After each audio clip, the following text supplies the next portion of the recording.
Hey everybody, I'm back. Mario. I became an empowered empath and I am here to empower you and give you tips, tricks, and stories from my life and from other people that I coach that are going to empower you to be an empowered empath.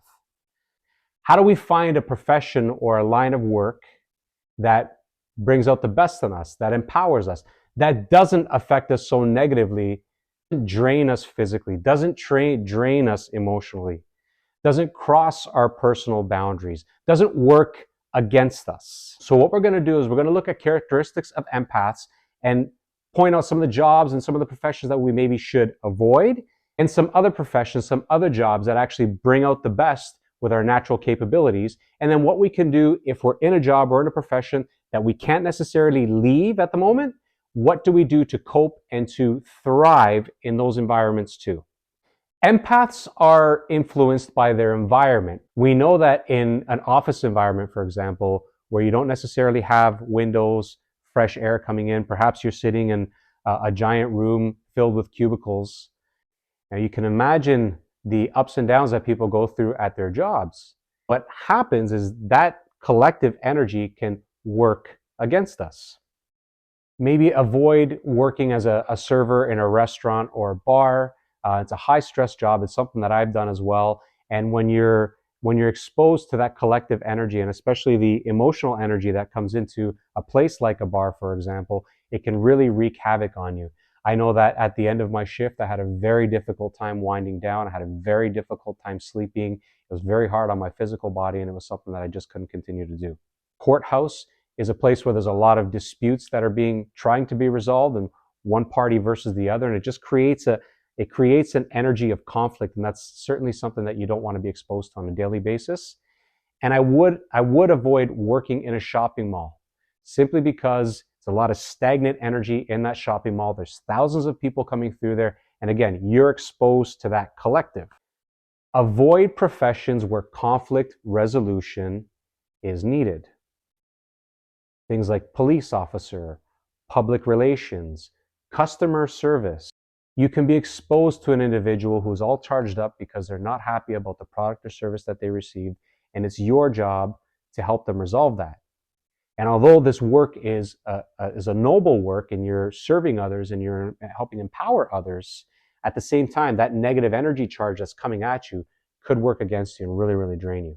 Vibration elevates when you're in the creative state. Think of a marketing professional or an architect, a graphic designer, or even an artist. Think of a landscape architect. You're combining nature and you're combining creative design. Some empaths are very shy. They prefer not to be noticed, and they prefer staying in the background. Think about the types of jobs that you can do where it's basically you and something you're working on your own. So think about an auto mechanic, a service technician, perhaps a job in the trades. These are jobs that typically give you some personal space, and they don't require that you're dealing with people on a consistent basis. Think of working with animals, perhaps a veterinarian, a dental hygienist, right? A fitness instructor. All of these lines of work are there serving and empowering others, but you're not necessarily opening people up and allowing their energy to exchange with you, where it can become very, very draining for you. Now, if you find yourself in a job or in a profession that you can't just pick up and leave from, perhaps you have financial commitments, perhaps you have commitments to your family, understandably so, it's not that easy to just walk away from a profession or from a job.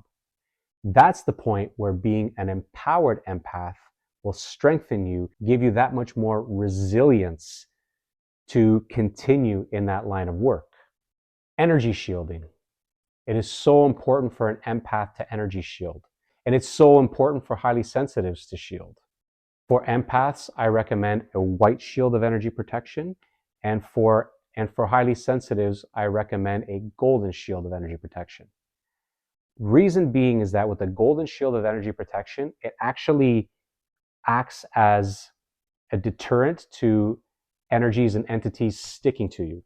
And if you're a highly sensitive, if you're a clairsentient, you'll understand that energies and entities love to stick to you, and you typically attract them like a magnet. So with that golden shield of energy protection, it actually works as a barrier and not allowing them attached to you. For an empath, I would use a white shield of energy protection.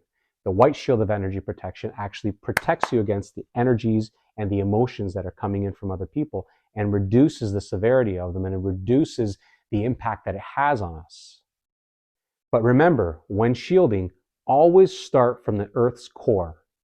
Imagine you're pulling your shield up, you're pulling up roots from the core of the Earth, coming up through the Earth to beneath your feet and all the way to the top of your head. And allow that to form in your mind's eye or in your imagination. Allow that whole thing to form. It'll give you an ability to ground yourself, and it'll give you ability to withstand those energies that are coming towards you.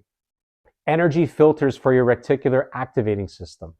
As we spoke about before, your reticular activating system can work as the gateway to your subconscious memory.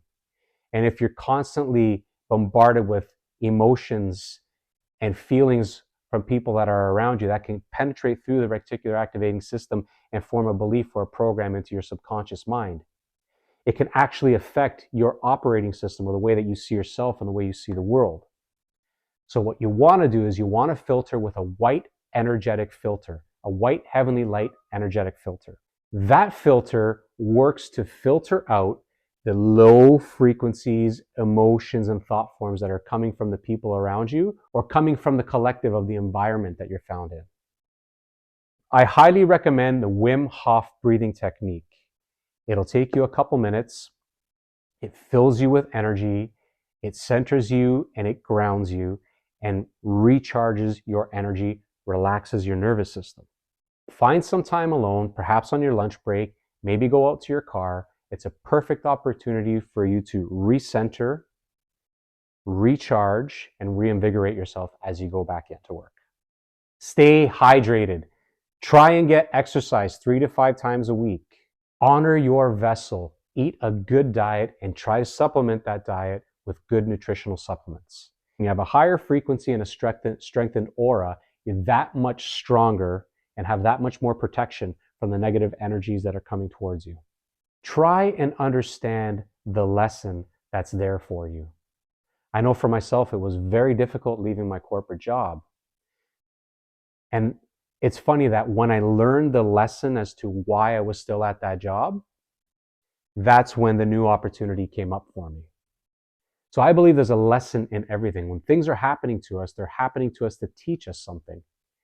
And more times than not, once we learn that lesson, the issue tends to fade away. Think about your past. Think about conflict with a friend. Think about a breakup with a romantic partner or losing a job. At the time, it was terrible, very difficult to go through it. But I'm sure looking back all these years later, you can find so many positives that came out of that situation. And lastly, if you can identify what you love and identify the things that you're good at, and we can find a way where they can pay us well, those three come together and create magic for you. Let's say you love to work with your hands. Let's say you're good at fixing things, at solving problems. Well, if you combine those two, the love of working with your hands and solving problems, now the professional opportunities come up. Perhaps a mechanical technician comes in. How that works? Loving to work with your hands. Very good at solving problems. While there is demand for technicians on machinery, equipment, even automobiles and motorcycles, and they pay quite well. So if you can take what you love, take what you're good at, and then look at the industries that pay relatively well, once you combine those three, smack dab in the center, you'll probably find 3 or 4 options that are beneficial for you or that could be beneficial for you as a job or as a profession. So I hope you enjoyed this. I hope you got a little bit more clarity in terms of what you can do to find the type of profession or the type of job that best suits you, or what you can do if you can't necessarily leave your job or profession, what you can do to empower yourself in that environment. So it's not about avoiding challenges and avoiding problems in life, because those are going to come. But if we can learn the habits, build the skills, and create the mindset that allow us to take on these challenges and allow us to handle them in a more efficient and a more effective way, then we thrive. Thank you so much for watching this video. If you liked it, leave a thumbs up and leave a comment. I'd love to hear from you, and even better, I'd love it if you subscribe to the channel. It makes me understand that you want more of this content, and I'll keep on putting it out for you. Till the next time.